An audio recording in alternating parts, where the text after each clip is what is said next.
Oh my goodness, it has been quite some time, and I hope you are doing so well this spring.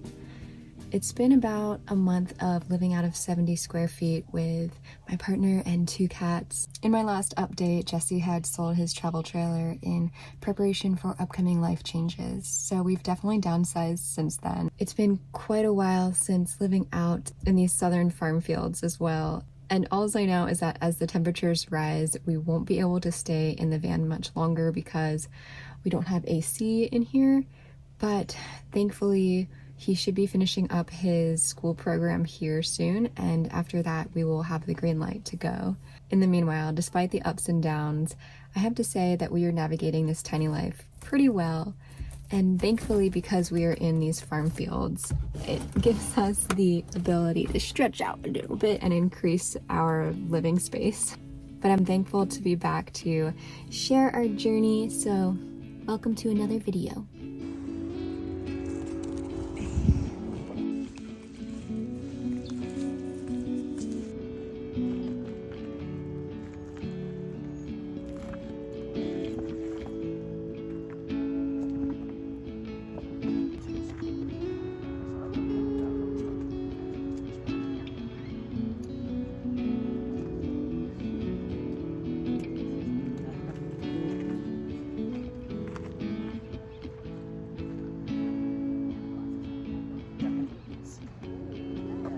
Sounds much more fun, doesn't it? Right off the bat.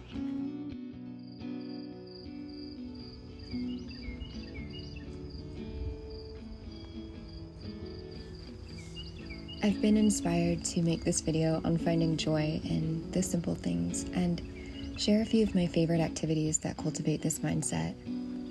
The first would be most definitely to find a way to watch the sunrise or sunset. It can be one of the most spectacular shows on earth, and the best part is that it happens twice a day.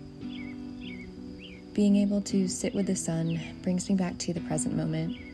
Given how fleeting life is, I appreciate its symbolism of consistency, whether it be relocating, relationship changes, or reevaluating your purpose. Life can change so quickly, especially in a society that capitalizes on overstimulation. The sun will always come around the next day to bring light out of the darkness, and in that gives me hope.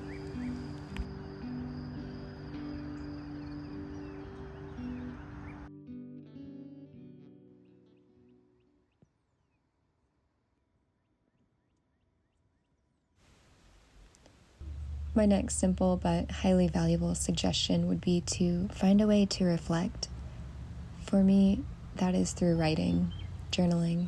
It's such a powerful tool for you to stay in touch and learn more and more about the layers within, and also what your values and dreams are. If you don't stand for yourself, you will fall for anything. So developing a way to self-reflect and build trust allows us to live a life authentically and maintain a level of sovereignty that cannot be shaken.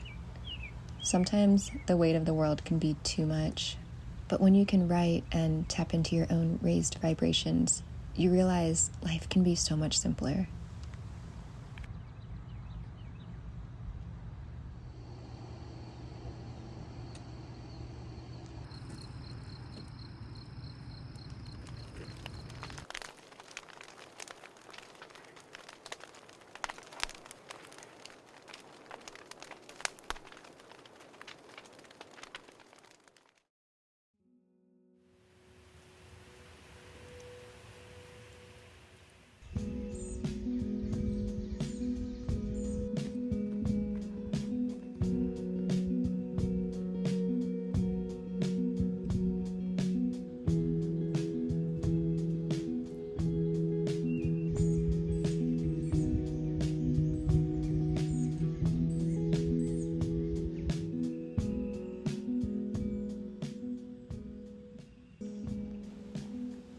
joy isn't always in the grand gestures or big achievements.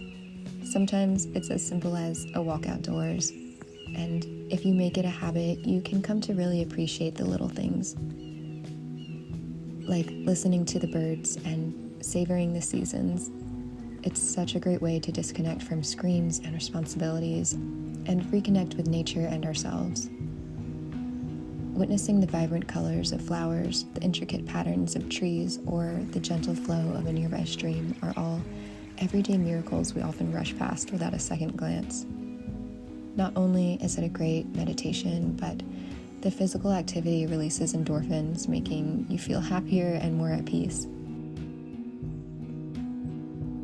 Being able to energize your respiratory system helps clear your head and ultimately soothes the soul. And when life gets especially overwhelming, getting active outdoors has been a very simple activity you can always return to.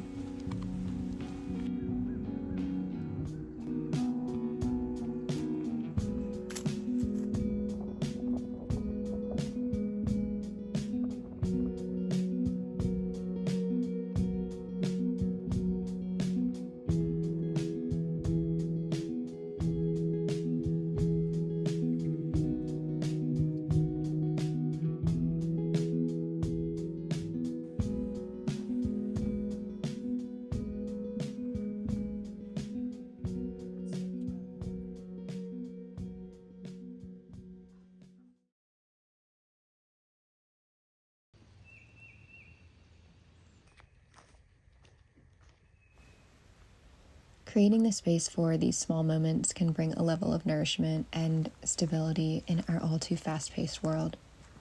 When we become grounded within ourselves, this fosters an energy that radiates outwards, enhancing our relationships and also what we can offer to our community, as we're better equipped to connect with others when we feel balanced and content.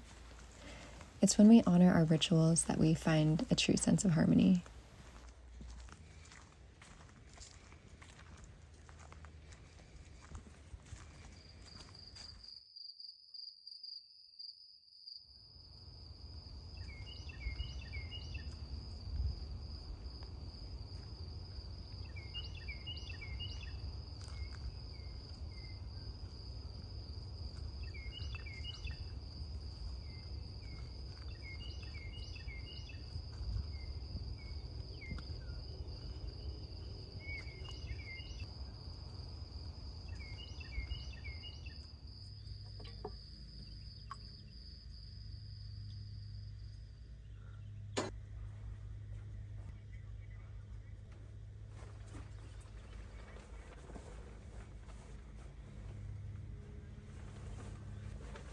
Sometimes I dream of something different, a home that I'm not sure where exists, a place where I can place my roots and share my love nurturing the land and animals. But in order to reach this part of life, I have to remember to stay grounded in my present reality.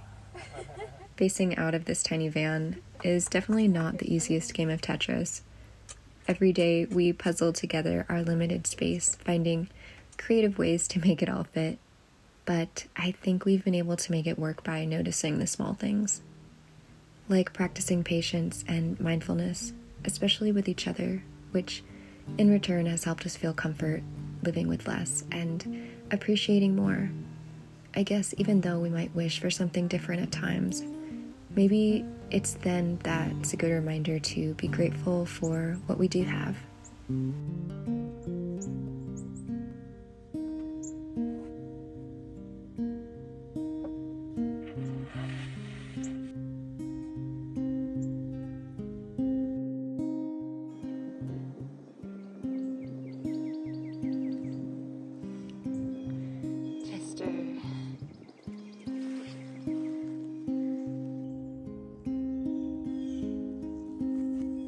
It is official. Jesse has finished his schooling program, and we are both elated because that means we are free to move forward. I'm honored to have taken this past chapter from last fall through winter to be with the seasons of life, nurture what needs nurturing, and work on what is to come of the future. It's been fascinating watching the progress of cultivating the soybean fields from seed to harvest, and I think I've grown to understand the value in patience while working the land. It has actually been inspiring, though after being in the middle of flatland farm country for so long, we've began to crave a bit of change.